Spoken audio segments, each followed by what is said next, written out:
What's good, YouTube? It's your boy K-Flex. I'm back here with yet another video. Let me pause this video. And today we're going to talk about the Dolphins signings yesterday, okay? Now, I'm sorry I did not make the video yesterday. I know I'm late. We signed the fullback. I thought we was going to do more than sign the fullback. I'm not going to lie. So I was like waiting for us to do more. We signed a fullback and we signed Raheem Mostert. And it's disrespectful for me to just call him a fullback. His name's Alec Ingold, okay? He's a pretty good fullback. We made him the second highest paid fullback in the league. And then we signed Raheem Mostert. And so we signed Raheem Mostert pretty late, so now today I'm making a video on these two guys. Also made another signing, wide receiver that looks like he's just going to be a depth move, maybe special teams or something. But we signed a wide receiver as well. So those were the three main moves that we made yesterday. I think we re-signed a few players, but nothing too major, okay? These are the major moves that we made, okay? So we made a fullback, the second highest paid fullback in the league, Alec Ingold. Now, I've seen a video of him hurdling a guy. He seems pretty athletic. And it seems to me like we're going to have a super strong run scheme, which, again, when I look at it, I'm like, well, why do we have Mike Gesicki? And it's like, well, I think maybe we were switching to a pass scheme because Mike Gesicki doesn't really fit for a run scheme. And then we turn around and make a fullback the second highest paid. So now it's like, okay, maybe there's a run scheme. So it's going to be interesting to see exactly what these coaches can do because I think this is going to be just like a one-of-a-kind scheme that we see here. I'm hoping it works. If it works, we're going to be fantastic. If not, we're going to suck, obviously. But this scheme will be interesting because I'm looking like, okay, Mike Gesicki and heavy run. Like, we just signed this fullback for all this money. Look at what the 49ers did last year. They used their fullback quite a bit. Juice, okay, he probably the number one fullback in the league.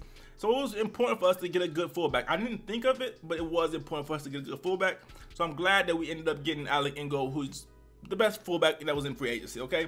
Juice is obviously the best fullback in the world, but also he was in a Mike McDaniel offense. So who knows, Ingold might be the best fullback this year. So obviously you hate it for like fantasy points, but you know, in real life it's great, you know, as a lead blocker and stuff. So it kind of confirms what I thought, which is that we're going to have a heavy run game, which is why I didn't really think that Mike Gesicki was a fit, but then we end up signing him, and then everybody's like, well, he is a fit. Oh, Mike McDaniel's going to work with whatever he got. So I was like, well, it's going to be interesting to see how it all comes together. This is why these guys get paid the big bucks, and I'm just on YouTube, though, because it's going to be interesting to see, like, okay, how everybody fits. But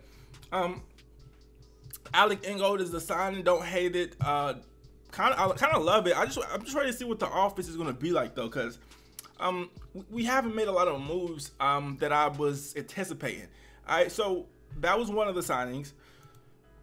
Then the second signing is Raheem Mostert. Now, it is NFL. I understand everybody gets injured, but Raheem Mostert is you know, some people get labeled injury prone. It's not really fair, but he actually is injury prone, okay? Bruh. He is a running back, so running backs typically get injured a lot more than the regular player because, well, they're designed to take hits. You look at a running back, they're like the only position where they are looked down upon. You look, it's crazy. It's not crazy. It makes sense, but it's like it's interesting that running backs are like the only position where you're supposed to get hit, and everybody's gonna look at you funny if you don't take the hit. You know, like for instance, like a running back. I mean, a wide receiver goes down in the open field before the safety gets him. Nobody really says anything unless it's like you need a yard for the first down or something like that, or you know you're 1 yard away from a touchdown. Then obviously you need to go get that.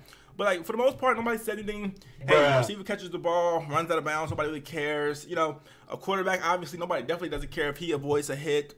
A safety, again, interception. Everybody can avoid hits in the whole world that carries the ball besides the running backs, okay? These guys, if you're running the ball, I don't care what the situation is, you need to lower your shoulder and get as much yards as you can, take a hit, okay? Sometimes you can run out of bounds, but majority of the time, you're probably going to be taking a hit, okay?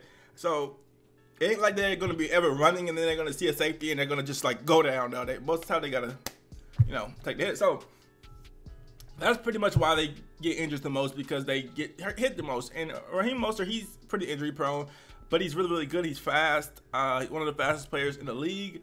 It'd be interesting. I mean, what this tells me is that we're definitely running some type of running back by committee role, which is like that was in 49ers, because it doesn't make sense to get this guy and make him the workhorse when he's finished the last 2 seasons on IR, right? So that just won't happen.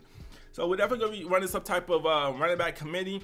I already have, what's his name, Edmonds, that I already made a video on, who's pretty good part-time player, and Raheem Mostert would be a pretty good part-time player. I think we're going to be running like a 2-3, maybe 4, no, at least 3, maybe 4 running backs a game. So as far as fantasy football goes, you probably don't want to pick up any Dolphins running back. I mean, we probably feed the hot hand, and honestly, I think Raheem Mostert is probably going to be it most of the time if he's healthy. But yeah, we're going to have like 3-4 running backs, I think, because I think we might draft two. We need like a pound kind of running back. I don't see the type of like for instance, you don't want to give the ball to Mostert to get like 1 yard. You know, I mean you could, but you know it'd be nice to have like a bit bigger running back, more sturdy. You know. But we'll see. Obviously, well, we have a fullback, so maybe we just give it to him. I don't know. But yeah, so Mostert and Ingold was the biggest signing. Now, the reason why I didn't make a video is because, well, yesterday is because I thought we were going to do more. Honestly, I'm looking at like offensive line. We know our offensive line sucks. I am confused on why we're not making more urgent moves to address the tackle situation. We did get Connor Williams. Guard wasn't even really what we needed. But we did get Connor Williams. He's okay. He's decent. His fan base hates him, but he might be an upgrade. Beggars can't be choosers. He might be an upgrade to what we had last year. He's a penalty machine, but for all I know, he's an upgrade, from all I can tell, right? Which wasn't hard to be an upgrade from what we had. But you look at, like, our tackles. They still suck. Jesse Davis, Austin Jackson, whoever you want to have at tackle, they're not very, very good. And luckily, no tackles really is getting signed right now, so we still have opportunities to get them. But I'm surprised that it's taking this long. And we had the most money going into free agency, maybe the second most. We obviously don't have it now, and it's like I'm surprised we've spent so much money without addressing these positions. Now there is some speculation that maybe this regime sees it more as a scheme thing and more as a coaching thing to where our offensive line sucks, not a talent thing. So there is some speculation that we won't even address tackle because our coaches feel like that they can scheme or like fix these current ones that we have who suck. And honestly, I don't know what it is about offensive guru coaches, right? And this is premature for me to be saying, but we need stars, okay? I like, that's the facts. Every NFL team, you're not winning the Super Bowl if you do not have stars. Name a Super Bowl winning team that did not have stars. Now, so somebody's gonna have to emerge to be a star on this offense, if you ask me. It looks like Jalen Waddle, but we're gonna probably need another one. Hopefully Tua. But the main thing I'm trying to say here is, I'm hoping this is not a thing because, you know, offensive gurus have a habit of trying to do this, is try to deal with trash players, trying to like prove that they could fix them. Adam Gase had this issue. I know it's too early to say this about, I'm not comparing the two, I'm just saying, I'm praying it's not the same. Chip Kelly had this issue, alright? Who else has it? It's all time, they can change. Like, people like Sean McVay understand that, you know what, we're going to get rid of Goff, we're going to get Matthew Stafford here, you know what I'm saying? Odell Beckham Jr., we're going to get, you know, they're going to get stars in there because, well, they kind of understand you can't win without stars. So I'm hoping that, you know, that we have a coach, offensive guru coach, that's the same way, where we're not avoiding stars and thinking that we can turn trash players to good players, because sometimes you can, but sometimes you just can't. Sometimes players are just trash, and we don't know our tackles are trash, and we're not addressing them. So it's too early right now. Teron Armstead is still available. Lael Collins is still available. There are some tackles still available. Brown is still available. So we'll see what the Dolphins do, if they do anything. But right now, our tackles have to be addressed, and we don't have much time because I'm sure these tackles are going to start getting taken. And once they start to get taken, either way, we came with the most money. We haven't really made any moves that are like groundbreaking. Our best, like, if you would have told me that our best or our premier signing of the offseason would have been a fullback, I would have probably been like, okay, you know.